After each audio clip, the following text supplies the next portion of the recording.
Buenos días. Qué lejos estáis todos. ¿Que está más calentito ahí atrás o qué es lo que pasa? Les invito, ocupen los asientos de aquí adelante, por favor, así me siento un poco más arropado, porque verlos ahí tan lejos, uno que está aquí arriba no siente el calor de las personas al tenerlas tan lejos. No voy a morder a nadie.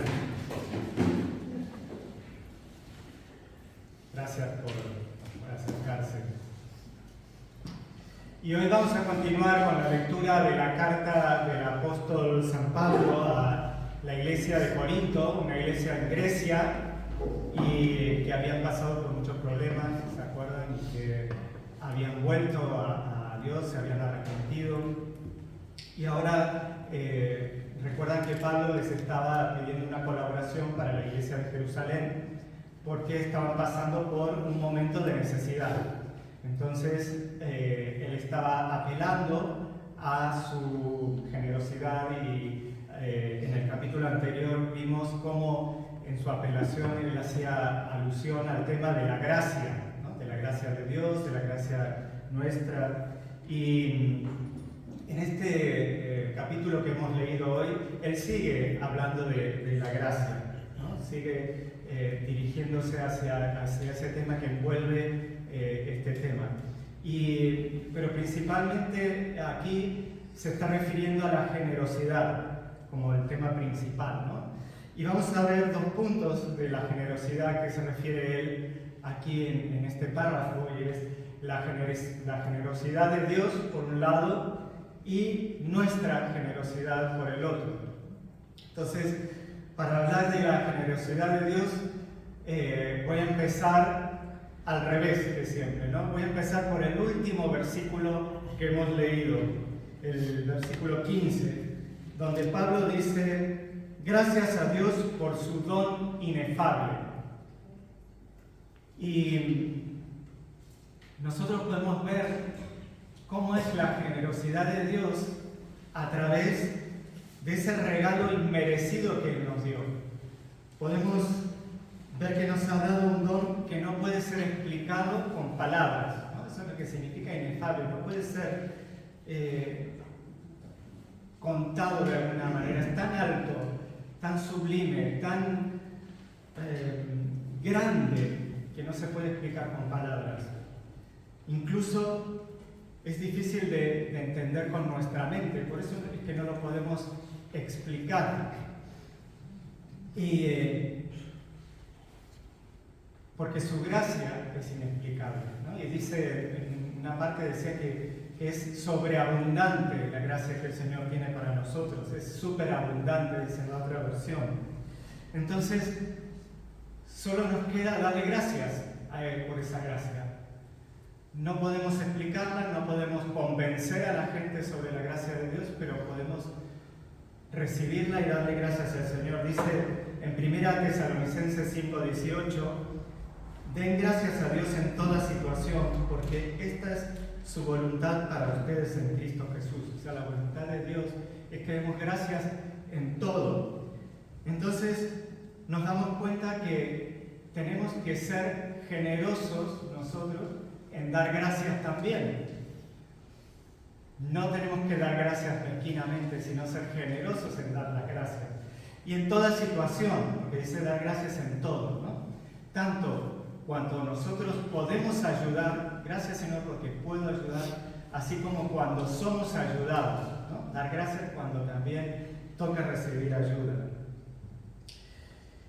Y la generosidad de Dios se manifiesta de una manera que vamos a ver con una historia de algo que le sucedió a Jesús.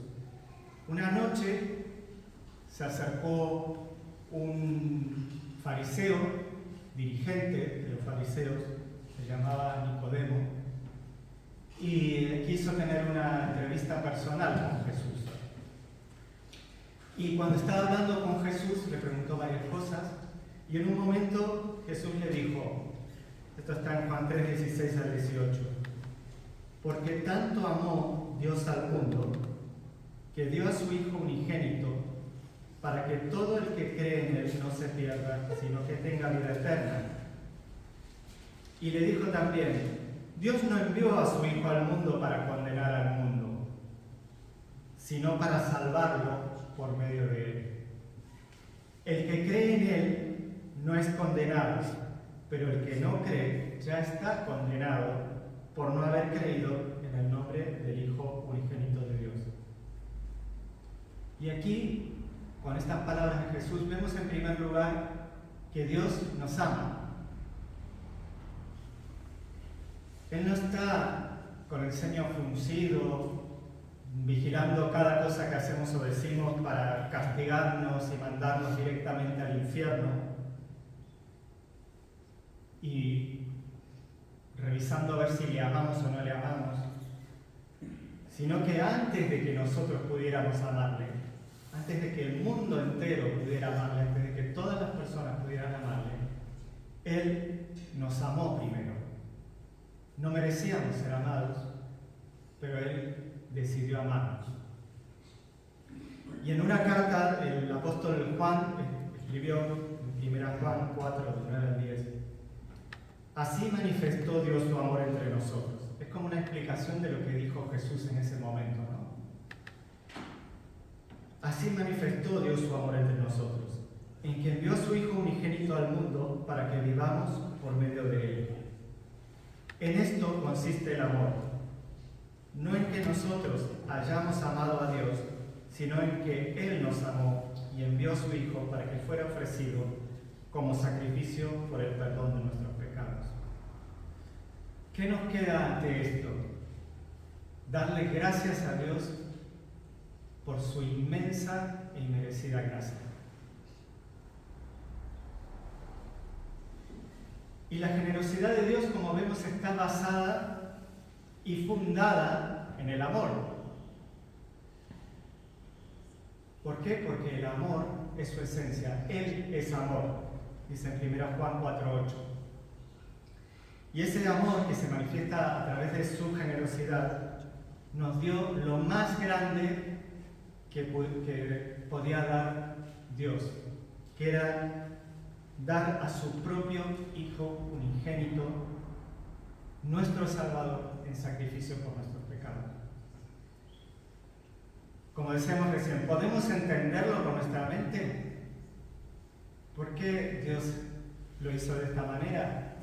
No lo podemos entender con nuestra mente, pero dio lo más querido para Él, que era su Hijo, por nosotros.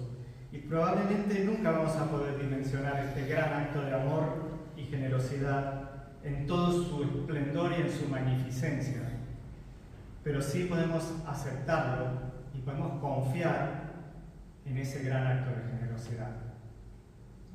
Y de esa manera recibimos la salvación que Dios nos da. ¿Y salvación de qué? Porque muchas veces nosotros estamos acostumbrados a hablar de la salvación, la salvación, la salvación.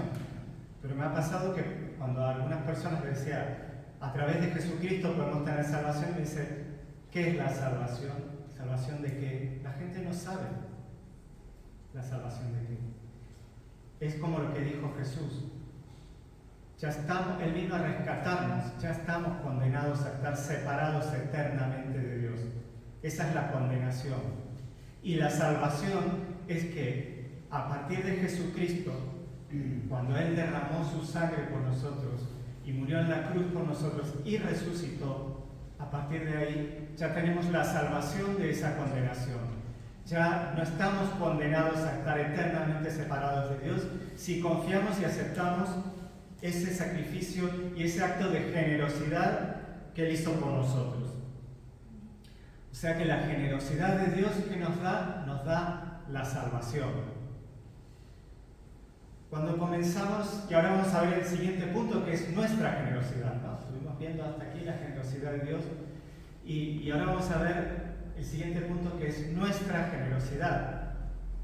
Cuando nosotros comenzamos a entender esa grandeza del amor de Dios, de su misericordia, de la gracia sublime, infinita y enorme que Él tuvo por nosotros,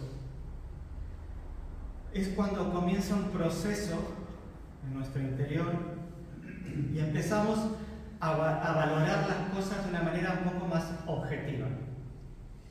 Ya todo lo que es material, los objetos materiales, todo esto pasa a un segundo plano, que tal vez antes lo teníamos en primer lugar y ahora pasa a formar un segundo lugar. Entonces, desprendernos de las cosas materiales, desprendernos tal vez de nuestro dinero o de lo que tenemos, de lo que poseemos, ya no nos resulta doloroso, porque sabemos que es algo pasajero. En cambio, lo espiritual, los valores eternos, la salvación, el amor de Dios, nos dice Dios mismo que nunca nos perderemos, ni nadie nos puede apartar de su amor. Por eso, como dice Pablo en el versículo 7, podemos ser dadores alegres. En primer lugar, porque ya hemos recibido lo más grande, lo más alto, lo más sublime que se pueda recibir, que es la salvación, como hemos dicho recién. Y por haber recibido ese regalo tan grande de parte de la enorme generosidad de Dios, nosotros tenemos que ser generosos en compartirlo también. Dios quiere que seamos los propagadores del Evangelio, de esta buena noticia de la generosidad de Dios, de su inmensa gracia, a todas las personas, para que puedan disfrutar de su generosidad también. Y en segundo lugar, podemos ser dadores alegres, porque, como decíamos recién, desprendernos de las cosas materiales ya no nos da la tristeza, ya que sabemos que Dios mismo nos promete que Él nos va a dar todo lo que necesitemos, tanto material como espiritual. Y sabiendo esto, que Dios va a cubrir nuestras necesidades, no vamos a tener miedo a pasar necesidad si somos generosos. Como nos dice el apóstol Pablo en el versículo 11, dice: ustedes serán enriquecidos en todo sentido, lo decía recién, espiritual y materialmente, para que en toda ocasión puedan ser generosos.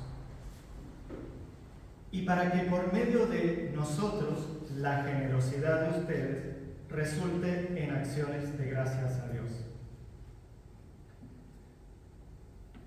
Nosotros tenemos un ejemplo de cómo ser generosos. Y el ejemplo máximo que nosotros seguimos siempre en todas las cosas que Dios nos pide es el ejemplo de Jesús. Él llevó a cabo la demostración de generosidad más grande que pueda existir cuando murió en la cruz por nosotros en nuestro lugar. Y Él mismo nos dice acerca de la actitud que quiere que tengamos ante la vida en muchos temas. Ahora estamos viendo el tema de la generosidad, pero en general Jesús nos dice en Juan 13:15: les he puesto el ejemplo para que hagan lo mismo que yo he hecho con ustedes. Todo lo que ha hecho Jesús es un ejemplo para que nosotros sigamos. Y si realmente le amamos, debemos seguir su ejemplo porque Él es nuestro Señor, ¿no? ¿Y cómo podemos seguir su ejemplo?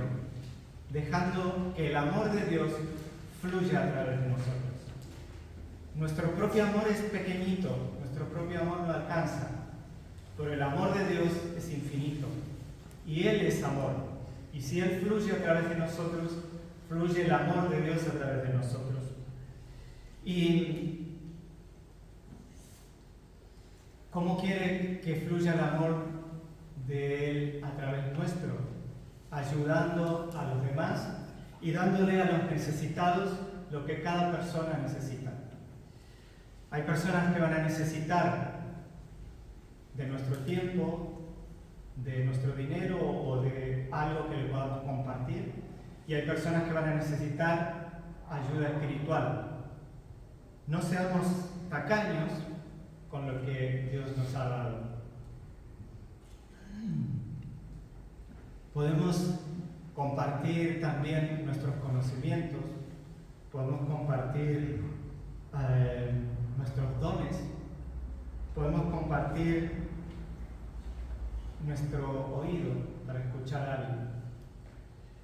Y todo lo que tenemos, ya sea material, inmaterial, espiritual, intelectual, todo esto es un regalo que Dios nos ha dado en su generosidad. Y Él quiere que todo lo que poseemos sea compartido y se esparza hacia los demás que lo necesitan para compartir de su amor y de su generosidad. Y fíjense que la Biblia es un libro lleno de sabiduría y tiene la sabiduría más alta que se pueda encontrar. En el mundo no existe sabiduría tal como la que está en la Biblia, porque es la sabiduría de Dios. Y nos dice en el versículo 6 que según lo que sembremos cosecharemos. Dice el versículo 6, recuerden esto, el que siembra escasamente cosechará, y el que siembra en abundancia cosechará.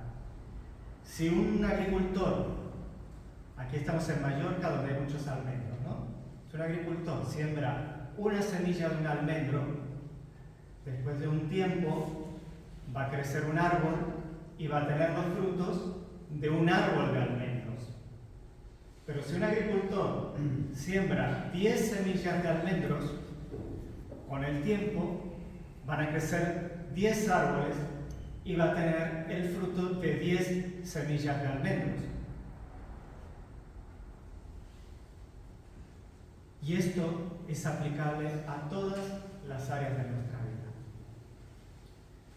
Entonces, yo me pregunto, y pregúntate tú también, ¿somos generosos en la siembra? ¿Sembramos generosamente? ¿Compartimos el Evangelio con muchas personas? Si compartimos el Evangelio con muchas personas van a poder conocer al Señor. ¿Compartimos lo que tenemos con los necesitados? Vamos a poder comprobar, porque el Señor así lo promete, que si compartimos no nos va a faltar nada. Esto quiere decir que si estamos compartiendo es porque lo tenemos. El que no tiene no puede compartir. Entonces el que no tiene obviamente no puede dar de lo que no tiene. Pero el que tiene puede compartir de lo que tiene. Además, al ayudar a otros, al compartir, tenemos la satisfacción interior de haber podido ser la solución a la necesidad de otra persona y la respuesta a la oración de otra persona. Y el resultado de la generosidad, pues la motivación para ser generosos no es que nosotros seamos generosos para recibir bendición, no es que nosotros seamos generosos para que no nos falte nada, no es que porque estamos sembrando mucho agua, entonces voy a recibir mucho, sino que es actuar en respuesta a la generosidad de Dios. Seguir el ejemplo de Jesús. ¿Cómo era que dio Jesús siempre en todo momento? Dio siempre sin esperar recibir algo a cambio. Luego recibes, pero hay que dar sin esperar recibir nada a cambio. Ese es el concepto de la palabra generosidad. Generosidad es un valor de las personas de poder dar sin esperar recibir. Dios nos ha regalado el derecho a poder ser sus hijos. Y la responsabilidad de ser sus hijos es que somos su instrumento. Y Dios, ¿qué hace con sus hijos, con sus instrumentos? Ayuda a otros. ayuda a personas a recibir la salvación, a personas en sus necesidades espirituales, intelectuales, materiales, todo tipo de necesidad. Y esa bendición, esa ayuda que nosotros damos, se transforma luego en alabanza a Dios. Entonces, siempre todo es un círculo que va de Dios, que nos da su generosidad, y luego esa adoración y esa alabanza que sube a Dios, ¿no? En agradecimiento por aquellos a los que hemos podido ayudar y a los que le hemos compartido. Y la vida da muchas vueltas. Esto es un dicho, ¿no? La vida da muchas vueltas. Y lo hemos podido comprobar, yo creo que todos los que estamos en esta sala. A veces nosotros podemos ayudar y a veces nos toca ser ayudados. Como dice Eclesiastés capítulo 3, todo tiene su tiempo, hay un tiempo para todo. Todos pasamos por varias situaciones a lo largo de nuestra vida. Y como dijimos al principio, tenemos que ser agradecidos siempre. Tenemos que agradecer tanto cuando ayudamos como cuando podemos ser ayudados. Y para concluir esto que hemos visto hoy, en primer lugar, Dios es generoso con nosotros. Dios nos ha dado lo máximo, que es su Hijo, para que muriera en la cruz por nosotros. Y para que esa creación que Él había creado con una intimidad junto con Él, que se apartó, Dios no apartó su creación, sino que la creación se apartó de Él, pudiera tener la oportunidad de volver a Él. Y nos amó tanto, tanto, que Él quiso que su creación volviera a Él. Y nos dio la salvación. Por amor, por generosidad. Jesucristo nos pide que sigamos su ejemplo en todo, y Él dio el máximo ejemplo, que fue entregarse en la cruz en nuestro lugar. El castigo que merecíamos nosotros lo recibió Él. Y dio su vida por nosotros. Entonces, la pregunta que nos queda hacernos hoy es: ¿soy generoso? ¿Comparto su palabra o solo me la quedo para mí? ¿Soy generoso? ¿Comparto de lo que tengo? Porque dijimos, de lo que no tengo no puedo compartir. ¿Comparto de lo que tengo? ¿Soy agradecido? ¿Doy gracias a Dios cuando me tienen que ayudar? ¿Y doy gracias cuando doy ayuda? Y yo sé que Dios hoy está hablando a tu corazón, porque la palabra de Dios nunca vuelve vacía. Y no soy yo el que habla a tu corazón, sino que es el Espíritu el que está tocando en aquella situación en particular que estás viviendo. Y en tu corazón medita estas palabras que el Señor hoy trajo. Y Él está esperando una respuesta, y esa respuesta siempre se tiene que transformar en una acción, como decía el apóstol Santiago. No es un simple pensamiento, sino en una acción. Y en esta mañana te invito, vamos a ponernos de pie y vamos a orar.